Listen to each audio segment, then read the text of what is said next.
কারারুদ্ধ করা হয়েছে। আপনাদের ভালোবাসে উনি ফিরে আসছে তো, আপনাদের সেই ভালোবাসে উনি বাঁচতে চান,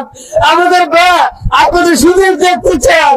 আমাদের মা আপনাদের দুয়ায় মহান আল্লাহর রহমতে বাঁচতে চান,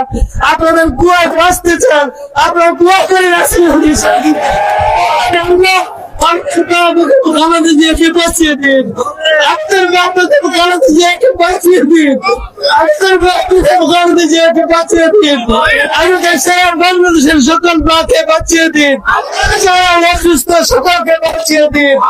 যারা সকলকে বাঁচিয়ে দিন, আমাদের নির্বাচনটা দেখার জন্য বাঁচিয়ে দিন, নির্বাচনে প্রার্থী হিসাবে ওদেরকে জিতিয়ে দিয়ে বাঁচিয়ে দিন। আমি জানি দলের সিদ্ধিতে বাংলাদেশ জিতে যাবে, আমি জানি আমার মা বেঁচে গেলে সারা বাংলাদেশ বেঁচে যাবে, আমি জানি আমার মা নির্বাচিত হলে সারা বাংলাদেশ নির্বাচিত হয়ে যাবে, আমি জানি আমার মা আপনাদেরকে ছেড়ে যায়নি, আমি জানি দীর্ঘ 17 বছর বাংলাদেশের এই বুক করেছেন, উনার বাড়ির সামনে পানি ট্রাক দিয়ে ওকে বের হতে দেয়নি, উনি আন্দোলন করেছেন, উনি বলেছেন